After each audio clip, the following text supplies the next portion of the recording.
खुलुमबाय बड'लेण्ड बुब्लि नायगिरि बयखौबो बरायबाय बे समाव रादाबखौ फरायदों आं जेंग्रें नार्जारि। बिटिआरनि गुबुन गुबुन जिल्लायाव बिसा आफादा महरगिरि देंखोगिरि बिथांमोनजों लोगो हमनाय हाबाफारि लादों। उदालगुरि जिल्ला बिसा आफादा दिनै उदालगुरि जिल्लानि सिङाव थानाय रौता दख'रानि सिङाव थानाय रौता सारियालिनि बिआइसिसिनि लांगोनायाव गाजा गोमजायै बिसा आफादाबो रुंसारि फुरमुल दैमारि आरो जयन्त कुमार ब्रह्म बिथांमोननि मुङाव फावगिरि देंखोगिरि दामगिरि लोगो हमनाय हाबाफारि लादों। दिनैनि बे हाबाफारियाव मिरु बिसा आफादनि गाहाय नेहाथारि गुरु पबित्र बिथाङाबो बाहागो लानायजों लोगोसे गोबां महरगिरि देंखोगिरि बिथांमोना बाहागो लाफैदों।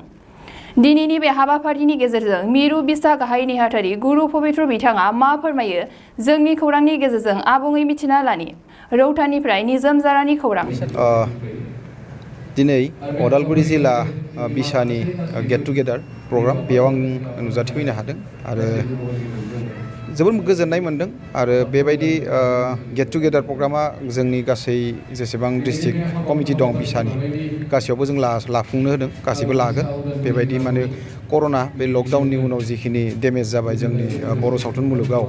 आर्टिस्टफोरजों नुलायलायिया जोंनि गेजेराव प्रडाक्सनफोरनि गेजेराव नुलायलायिया गोबां सम जाबाय बेखायनो जों बै गेट टुगेदारनि गेजेरजों आरोबाव माखासे प्रडिउसार्स डाइरेक्टर्स एक्टर्स जिमान गोसो गुदुं खामानि मावग्रा महरगिरिफोर दं बिसोरनि गेजेराव जाहाथे आरोबाव गोसोआ गुदुं जाफिनो आरो बे गोसो गुदुं जानानै बिथांमोना जाहाथे आरोबाव सावथुनाव खामानि मावनो बोलो मोनो बेनि थाखायनो जों बे गेट टुगेदार प्रग्रामखौ गासैयावबो खुंनो थिनहरनाय जादों आरो बे लेखायै दिनै उदालगुरि डिस्ट्रिक्टआ खुंबाय जोबोर गोजोननाय मोनदों आं मोजां जादों जिखिनि आर्टिस्ट उदालगुरि डिस्ट्रिक्टआव दं बिथांमोना गासैबो बेयाव दंफैजोबो गासैखौबो लोगो मोनजोबदों आं मिरु आफादनिफ्राय जानानै बिथांमोननि बेबायदि खुंनायखौ जोबोर बाख्नायदों मोजां मोनदों आरो इयुनाव बेबायदि लोगो हमलायनाय गेट टुगेदार जा प्रग्राम बे जाहाथे उनाव थाबाय थायो जोंनि महरगिरिफोरनि गेजेराव सोमोन्दोआ जाहाथे थालायबाय थायो प्रडिउसार्स डाइरेक्टर बा जिखिनि टेकनिशियान्स दं बिसोरनि गेजेराव जाहाथे सोमोन्दोआ थालायबाय थायो आं बेखौनो आसा थिनानै बिथांमोनखौ खावलायो आरो बे बिसम बियो बर' सावथुना अलरेडि बिसानि आन्डाराव रेजिस्टार जाबाय 6 नाम्बार फिल्म बियो दासिम बिसा ओंखारनायसिम 6टा बर' फिल्म ओंखारबाय दा आं सानो आरोबाव फैगासिनो दं बोसोर मोननै गेप जानायनि उनाव बे बोसोराव सावथुना एसे दिहुनजागोन होननानै आं आसा थिदों आरोबाव मोनथाम मोनब्रै मुभि फैबावनो दं बेफोर फैनायनि उनाव पारहेप्स 10टासो फिल्म देग्लाय दिहुनजागोन होननानै आं सानदों आरो बेखिनि बिसम्बियाव दाखालि रिलिज जाबाय बाक्सायाव रिलिज जादों मेदाघाटआव जोबोर मोजां रेसपन्स बे फिल्मा देग्लाय बोसोराव खोब हिट खालामगोन बायदि आं मोनदों आरो नोंथांमोनाबो नायबानो जाबाय गासिबो लाबोनानै नायबाथाय गोजोननाय मोनगोन खारन बे फिल्माव गासै बर'नि ब्रेन्डेड आर्टिस्टखिनिया दं मोजां जादों बेखायनो रावबो नायनानै माने गाज्रि होनाखै आंबो नायजोबदों आंबो गाज्रि मोनाखै दा गासैखौबो नायनो खावलायो आरो बिसम्बि सावथुनखौ आं दिनैनि बे उदालगुरि जिल्ला गेट टुगेदार प्रग्रामनि जानानै मिरु आफादनिफ्राय बेखौनो बुंनो सानो जिखिनि दा गोदानै ओंखारबोनाय आर्टिस्टफोर दं सावथुन मुलुगाव खामानि मावनो फैनाय एक्टिं खालामनाय मोसाग्रा मुसुरग्रा दामग्रा देग्रा टेकनिकेल लाइनाव खामानि मावग्रा गासैबो जाहाथे गोसो होनानै खामानि मावो डेभेलप जायो फैगौ समफोराव बर' फिल्म इन्डास्ट्रिया जोबोर गेदेर टेकनिकेल लाइनाव खामानि मावग्रा गासैबो जाहाथे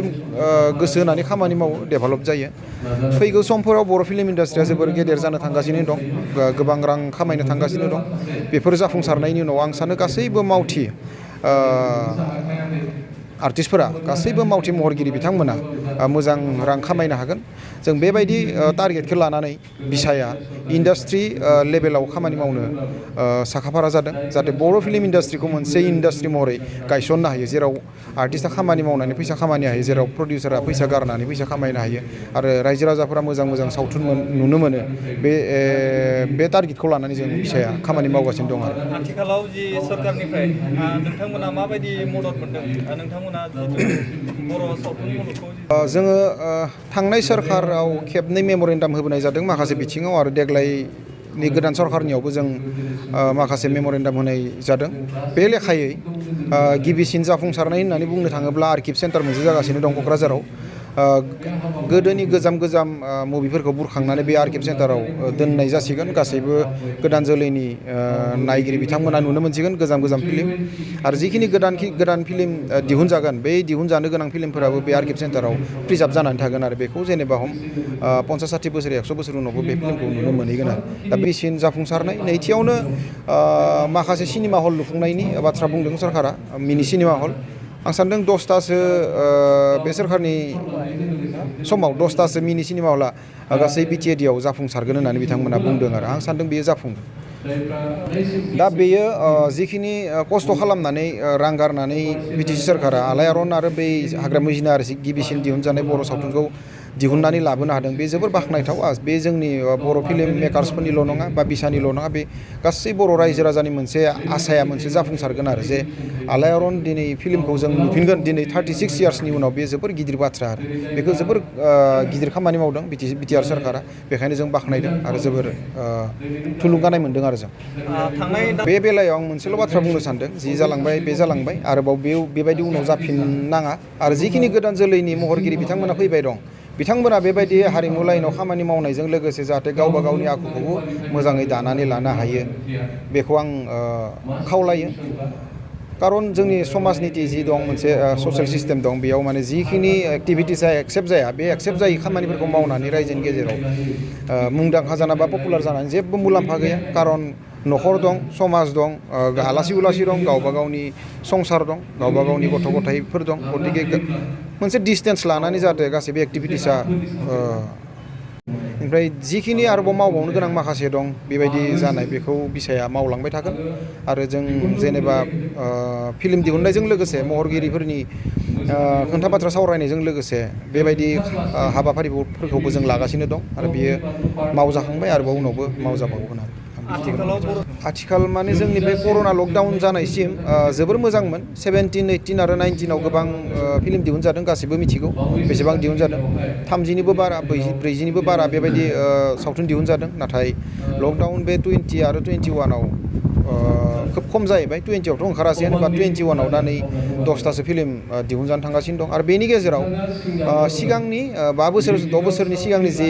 सावथुन आरो दिनैनि जा सावथुन बे गोबां डिफारेन्स दं आरो गोबां डेभेलप जाबाय होननानै आं सानो कारन जों गासैबो मुभिखौ नायनो गोनां जायो आरो जों नायो आरो नोंथांमोनाबो गासैबो मुभिखौ नायोब्ला डेभेलप जानायखौ नुनो मोनगोन आरो बे आं बुंनायल' बाथ्रा नङा नोंथांमोना नायनायनि उनाव बे बाथ्राखौ मिथिगोन आरो दा दिनैनि बे हाबाफारिया जाहैबाय उदालगुरि जिल्लानि सिङाव थानाय महरगिरि फोरनि लोगो हमलायनाय सान बे मोनसे गेदेर फोरबो दा बे लोगो हमलायनाय सानखौ जोङो दिनै बे रौतानि VICC अडिट'रियाम हलाव गाजा गोमजायै खुंगासिनो दङ दा जों बे हाबाफारियाव जोंनि उदालगुरियाव जेसेबां आर्टिस्टफोर दङ दामग्रा देग्रा मोसाग्रा मुसुरग्रा मेथाइ खनग्रा लिरग्रा बिभिन्न दिगनि जे महरगिरिफोर दङ जों बेयाव ज' जादों आरो लोगो हमलायदों दिनैनि बे हाबाफारियावहाय जोंहा मिरु आफाद दं मिरु आफादनिफ्राय दायो जेसेबां हाबाफारि जानानै थांबाय बे हाबाफारियावहाय जोंहा मिरु आफादनि गाहाय नेहाथारि बिथाङा बाहागो लाबाय आरो आफादगिरि बिथाङा फैगासिनो दङ हयथ'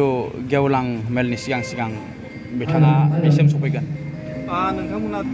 गिबियावनो थांखि होननानै बुङोब्ला महरगिरिया एसे गुबुनब्लाबो जोङो हारिमुवारि सिबिग्रा रायजो राजा जे हारिमुनि आयदा बे हारिमुनि आयदायावहाय जोंहा दिदोम मोनसे गाहाय आफाद दंखायो जेरै बर' हारिमु आफाद बे बर' हारिमु आफादनिनो गाहायनि मोनसे दालाय हिसाबै जोङो बे फावखुंग्रिनि थाखाय सावथुन महरगिरि बेखौ होफानानै मोनसे आरोबाव गोग्गोम दिथा गोनां मोनसे बेवहाय जोंनि आफाद खुलिनाय जादों बे आफादा गोबां समनिफ्रायनो दङ जेरै 2008 मायथाइयाव जोनोम मोननाय आरो आबुं मुं बिसा महरै मुं बेखौ थिजानाय थांनाय 2017 मायथाइनि 20 एप्रिल खालि डिमाकुसि उदालगुरिनि सिङाव थानाय डिमाकुसियाव सेकेन्ड एवार्डनेस प्रग्राम बेवहाय जोंहा आबुं मुं होनाय जादोंमोन बिसाखौ बेनि सिगां आबामोन अल बड' आर्टिस्ट एस'सियेसनमोन दा बेनिफ्राय जोङो सिखौ लगायदेरनानै बिसा होननाय जाबाय आरो अल बड' सेनियर आर्टिस्ट एस'सिएशन दा बिनि थांखियानो जाहैबाय जोंनि हारिनि जायफ्रा हारिमुजों गोजोमनानै थानाय बायदि बायदि दिगाव रोंगौथि गोनां बिथांमोनखौ जाहाथे मोनफ्रोमबो आरो साफ्रोमबो सुबुंखौ मोनसे मोनसे गोग्गो प्लेटफर्माव लांनानै बिथांमोननि रोंगौथिखौ फेहेरनाय आरो जोंनि बे बर' हारिखौ हारिनि हारिमुखौ मुलुग फारसे गोबां देश बिदेशफोरावहाय गोसार होनायनि मोनसे गोग्गोम थांखिजों लोगोसे बर' हारिफोरावहाय गोसार होनायनि मोनसे गोग्गोम थांखिजों लोगोसे बर' हारिया जे खौसे बर' हारिया जे खौसेथि बेखौ निस्सय हारिमुनि मानसिफोराबो बर'खौ खौसेयाव लाबोनो हागोन बिनि थांखि लानानै बे बिसाया खामानि मावगासिनो दङ आरो मावलांबाय थागोन। नोंथांमोना उदालगुरि जिल्ला हिसाबै माबा मोनसे मेसेज होनो दङ नामा बे समाव? उदालगुरि जिल्ला आफाद हिसाबै जोङो मेसेज होनो सानो जे दानि थासारियाव हारिमुनि गेजेरजों जोङो खौसे जानानै जि गुदलाय गुजाय हारिनि बायदि बायदि दान्थे बिदान्थे बेफोर जाहाथे गावजों गावनि गेजेराव दा जाया दिनै जियानो जा गोबां दिगाव गावजों गाव गोबां गोना गोरोन्थिखौ जों नुयो बेफोरखौ निमाहा होलायनानै बयबो जों खौसे लामाजों जाहाथे बर' हारिया हारिमु अनफावरिफोरनि नाजानायावबो आरोबाव खौसे जाबावनानै जाहाथे हारिनि गोग्गो आरो गोथार गोथों खामानि मावलांनो हायो बेखौ जोङो जोंनि बिसानिफ्राय बयखौबो जोङो खावलायहरो।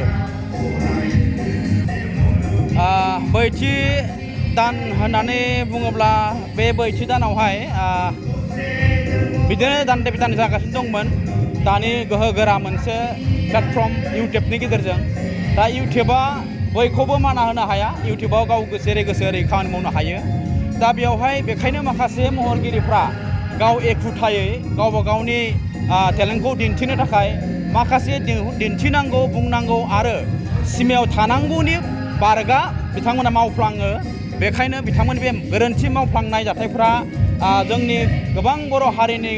दानि गोदान फैबाय थानाय जोहोलावफोरनि गेजेराव एफेक्ट गोलैयो जाहाथे बे एफेक्टफोरा गोलैया बेखायनो जोङो बिसानि गेजेरजों बिथांमोनखौबो जों मोनसे गोख्रों नोजोरजों नायगासिनो बेखायनो दा जों बे दिगावबो निस्सय जोङो जेरैबायदि थांखि लादों बिसाया आरोबाव उनफ्रावबो बेबायदि दान्थे बिदान्थे बा बायदि बायदि जाथायफोरनिफ्राय गोजानाव बयखौबो दोननो थाखाय खावलायगोन।